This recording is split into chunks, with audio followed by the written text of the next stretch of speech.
सबसे पहले पाक सरजमीन की अदालतों की बात करते हैं। पाकिस्तान एक ऐसा मुल्क है जहां पे आइन और कानून की बालादस्ती है, जहां पे हर शहरी इंसाफ से खुश है। पाकिस्तान के अंदर अदालतें जो फैसले करती हैं, हमारे मुअज़्ज़ज़ जजेस जितनी मेहनत से दिन रात काम करते हैं, वो तो किसी से ढकी छुपी बात नहीं है कि जजेस एतवार वाले दिन छुट्टी का भी लिहाज नहीं करते। वो कहते हैं कि हम पे बड़ी जिम्मेदारी है, हमसे कौम की उम्मीदें हैं, हम करोड़ों रुपए कौम गरीब कौम की टैक्स के पैसों से मरात लेते हैं, तनख्वाहें लेते हैं, प्रोटोकॉल लेते हैं, बड़े बड़े घर लेते हैं। लिहाजा हम पे ये फ़र्ज़ है कि हम इंसाफ भी करें, हम इस कौम की उम्मीदों पर पूरा भी उतरे। लिहाजा रात के अंधेरे में 12 बजे जजेस ने फैसले किए, छुट्टी वाले दिन जजेस ने फैसले किए।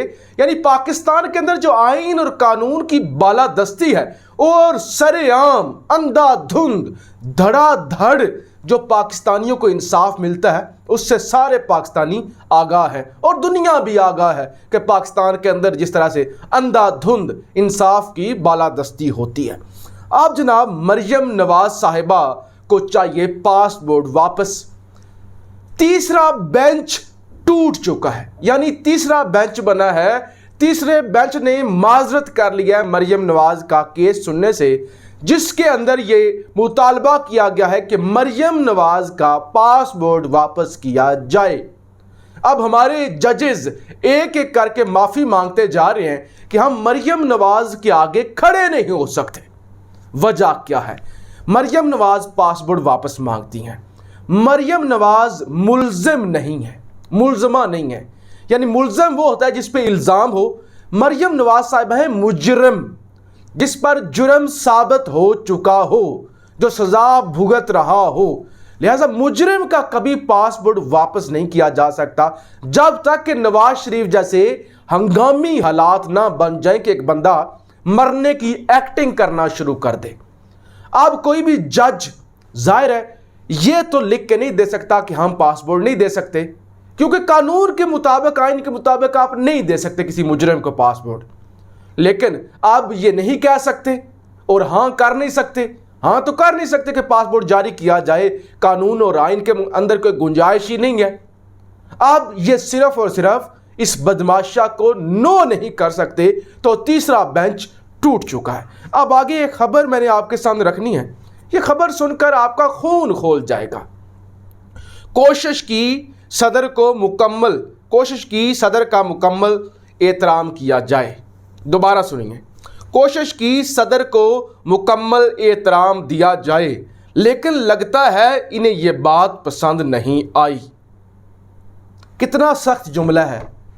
सदर पाकिस्तान जो आईनी सरबराह होता है किसी भी मुल्क का, सदर हेड ऑफ द स्टेट, उसके बारे में जब ये मैंने अल्फाज पढ़े तो मुझे तकरीबन 10 मिनट तक यकीन नहीं हुआ। मुझे लगा ये हमजा शहबाज के अल्फाज हैं, क्योंकि ये जो खबर वेबसाइट पर लगी हुई थी, साथ में हमजा शहबाज की तस्वीर भी लगी हुई थी, लाहौर हाई कोर्ट की तस्वीर भी थी, साथ में डॉक्टर आरिफ अलवी की थी, साथ में हमजा शहबाज की थी।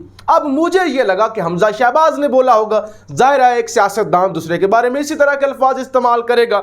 लेकिन कोशिश की सदर का मुकम्मल एहतराम किया जाए, लेकिन लगता है इन्हें यह बात पसंद नहीं आई। यानी सदर को लगता है इज्जत रास नहीं आई। हमने कोशिश की है कि सदर डॉक्टर आरिफ अलवी की इज्जत की जाए, लेकिन लगता है उन्हें इज्जत से बात करना पसंद नहीं आया। लाहौर हाई कोर्ट का हमजा शहबाज की हल्फ बर्दारी से मुतल्लिक दरखास्त पर फैसला महफूज। अच्छा, अदालत ने ये रिमार्क्स दिए हैं। लाहौर हाई कोर्ट का चीफ जस्टिस सदर पाकिस्तान के बारे में ये अल्फाज इस्तेमाल कर रहा है। सदर पाकिस्तान वो होता है जो आर्मी चीफ का भी हेड होता है, जो चीफ जस्टिस होता है सुप्रीम कोर्ट का, यानी पाकिस्तान का सबसे बड़ा जज चीफ जस्टिस, उसका भी हेड होता है।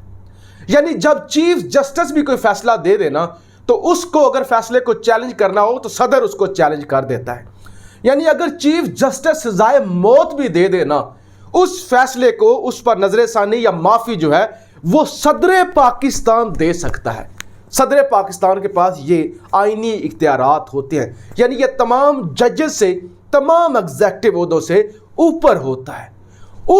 اس چیف ایگزیکٹو صدر کے بارے میں لاہور ہائی کورٹ کا جج کہہ رہا ہے کہ ہم نے کوشش کی ہے بڑا احترام کیا جائے، عزت سے بات کی جائے، لگتا ہے ڈاکٹر عارف علوی کو عزت راس نہیں آ رہی جس نے حمزہ شہباز کا آج تک حلف نہیں لیا۔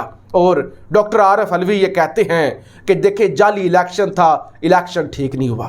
یعنی ایک طرف تو تمہاری اوقات نہیں ہے، ایک طرف تو میں کیا کہوں، تم توہین عدالتیں لگاتے ہو کہ توہین عدالت ہو گئی ہے، آپ آ جاؤ جی، ہم جیسوں کو تم رگڑ لیتے ہو، پھڑ لیتے ہو، جن پر تمہارا بس نہیں چلتا، بڑے تم مرد بنتے ہو کہ ان کو پکڑو جی، صحافیوں کو پکڑو، ان پر توہین عدالت لگا دو۔ لیکن یار ایک طرف تیسرا بینچ ٹوٹ گیا ہے، پاکستانیوں تیسرا بینچ ٹوٹ گیا ہے، اور جو انصاف کا بول بالا ہوا ہے وہ بھی آپ کو پتا ہے۔ دوسری طرف جناب صدر ڈاکٹر عارف علوی پر اس طرح وار کیا جا رہا ہے۔ اچھا جی جلدی سے آپ کو بتا دوں، کپتان نے آج آخری وارننگ دی ہے پشاور کے اندر، خان صاحب نے خطاب کیا، وہ کہتے ہیں کہ ایک تو یہ جو نون لیگ کے ساتھ میچ فکس کیا ہوا نا الیکشن کمشنر نے، اس کو آخری وارننگ دے رہے ہیں ہٹ جائے ورنہ تم برداشت نہیں کر سکو گے۔ اور بدماشیہ اور وہ تمام ادارے جو یہ سمجھ رہے ہیں کہ ہم تحریک انصاف کو ختم کر دیں گے، وہ ہمیں ختم نہیں کر سکیں گے۔ ہم آ رہے ہیں اسلام آباد اور ہم بیٹھیں گے جب تک کہ الیکشن کا اعلان نہیں ہوتا، ہم اینٹ سے اینٹ بجا دیں گے، ہمارے صبر کا امتحان نہ لیا جائے۔ امریکہ نے سازش کی ہے، آپ اس سازش کو چھپانے کی کوشش مت کریں۔ تو عمران خان صاحب کی جانب سے آخری وارننگ دے دی گئی ہے کہ اگر ابھی بھی ہوش کے ناخن نہیں لیے جاتے تو پھر فیصلہ عوام کی عدالت میں ہوگا، قوم فیصلہ کرے گی، پھر قوم عدم اعتماد کرے گی، پھر ہوگا دمادم مست کلندر، پھر یہ مت کوئی کہے کہ ہمیں بتایا نہیں گیا۔ اب شیخ رشید کا بھی سنیے، شیخ رشید بھی میدان میں آئے ہیں جناب، پورا بیان ان کا آپ کو پڑھ کے سنا دیتا ہوں۔ پاکستان میں اگلا مہینہ عید کے بعد ہنگامہ خیز ہوگا، پیٹرول اور بجلی پر IMF کے دباؤ پر سبسڈی ختم کرنے سے حکومت اپنی سیاسی قبر کھود دے گی۔ عمران خان روس سے 30% گیس، پیٹرول اور گندم لینے جا رہا تھا۔ اس اقدام سے ملک میں عوام کو بڑا ریلیف ملتا اور مہنگائی میں کمی آتی۔ سامراجی سازش کے تحت عوام کو سستی گیس، پیٹرول اور گندم سے محروم کر دیا گیا۔ پیٹرول پر سبسڈی ختم کرنے سے حکومت مخالف تحریک کو زبردست ایندھن فراہم ہوگا جو حکومت کو جلد ختم کر دے گا۔ مئی کا مہینہ سیاست میں ہنگامہ خیز مہینہ ہوگا، یعنی ایسی کی تیسی، یا مئی کا مہینے میں جھرلو پیر جائے گا۔ استعفے لیے بھی جا سکتے ہیں اور دیے بھی جا سکتے ہیں، یعنی KP اسمبلی، پنجاب اسمبلی، وہاں سے بھی استعفے دیے جا سکتے ہیں اور لیے بھی جا سکتے ہیں۔ ملک کا واحد حل الیکشن رہ گیا ہے جسے جتنی جلدی مکمل کر لیا جائے اتنا ہی ملک کے لیے بہتر ہوگا۔ اس کے ساتھ شیخ رشید نے یہ بھی کہا ملک کا بچہ جانتا ہے کہ حکومت کس نے گرائی ہے، کس کا ہاتھ ہے، کس کا کیا کردار ہے۔ اچھا جی، ایک تو ملیشیا کے اندر جی جو سابق خاتون اول ہے ڈاکٹر مہاتیر محمد کی بیوی مسز مہاتیر محمد، انہوں نے دعا کروائی ہے عمران خان صاحب کے لیے ملیشیا کے اندر، پورے ملک کی مساجد کے اندر۔ اور یہ ملیشیا میں تب ایسی دعا ہوتی ہے جب وہاں کے بادشاہ کے لیے دعا کروانی ہو، تو ملیشیا کے اندر خان صاحب کو یہ پروٹوکول دیا گیا۔ اچھا جی، بڑی جلدی کے ساتھ آپ کو پتہ ہے کراچی کے اندر دھماکہ ہوا، جامعہ کراچی کے اندر چینی باشندے بھی مارے گئے، پاکستانی بھی مارے گئے، مجموعی طور پہ کوئی 5 کے قریب لوگ مارے گئے ہیں، 5 کے قریب زخمی ہوئے ہیں۔ یہ خودکش دھماکہ تھا اور یہ بڑا نقصان ہوا ہے۔ اب اس کا ماسٹر مائنڈ کون ہے، کیوں کیا گیا ہے، جو میری سمجھ میں آیا ہے میں آپ کو بتاتا ہوں۔ خان صاحب کی حکومت اس لیے ہٹائی گئی کہ وہ پرو چائنا تھے، پرو رشیا تھے، ملک کی آزادی کی بات کرتے تھے۔ اب جب حکومت ہٹا دی گئی ہے تو اب دوسرا مقصد یہ ہے کہ چین اور پاکستان کے تعلقات بھی خراب کیے جائیں، سی پیک پر کام بھی بند کیا جائے۔ اب جب آپ چینی شہریوں پر حملہ کریں گے تو چینی پاکستان نہیں آئیں گے، ڈریں گے، دراڑیں بڑھیں گی اور آپ کے اختلافات بڑھیں گے۔ یوں پاکستان اور چین آہستہ آہستہ دور ہوتا جائے گا اور امریکہ اپنا مقصد پورا کر لے گا۔ تو اس پر کام شروع ہو چکا ہے۔ یہی وجہ ہے جناب، یہی وجہ اس وقت امریکی ایجنٹ لانچ کر دیے گئے ہیں اور چینی شہری اور کوئی پاکستانی شہری بھی اس ملک کے اندر اب محفوظ نہیں ہے۔ 2 صحافی، بڑے صحافی، وہ کیا کہتے ہیں اس دھماکے پر، وہ بھی ذرا جان لیجئے۔ सारी तवज्जो इक़्तिदार में किसको लाना और किसको निकालना है इस पर लगी हो तो दुश्मन फ़ायदा तो उठाएगा। एंकर इमरान रियाज खान कहते हैं कि जब सारी तवज्जो इस तरफ हो कि इसको हटाना है, इसको लाना है, कोई पता ही ना हो कि मुल्क के अंदर क्या हो रहा है या सरहदों पर क्या हो रहा है, तो फिर ये तो होगा। कामरान खान ये भी सहाफ़ी हैं, सबसे बड़े सहाफ़ी। जब मुल्क अंदरूनी जंग की वजह से तकसीम हो चुका हो, सारी कुव्वत किसको इक़्तिदार में रखना, किसको निकालना, किसको इक़्तिदार में आने से रोकने में लगी हो तो दुश्मन हमला आवर होता है। जैसा आज कराची यूनिवर्सिटी में हमारे अजीज़ जान चीनी मेहमान के ख़िलाफ़ हुआ, खुदारा पाकिस्तान को मुत्तहिद करें, तकसीम ना करें। तो कामरान खान भी ये कहते हैं कि जब आपकी तवज्जो इस तरफ है, किसको लाना है, किसको निकालना है, किसको आने से रोकना है, तो फिर मुल्क के अंदर यही कुछ होगा। सारा चोरों का टब्बर और उनके मालशिए भी, चोर भी और उनके मालशिए भी, नौकर चाकर सारे सरकारी खाते पर उम्रा करने जा रहे हैं। सरकारी खाते पर जनाब इसलिए जा रहे हैं ताकि मजमूई तौर पर पूरी कौम, क्योंकि टैक्स देती है, पूरी कौम को सवाब मिले।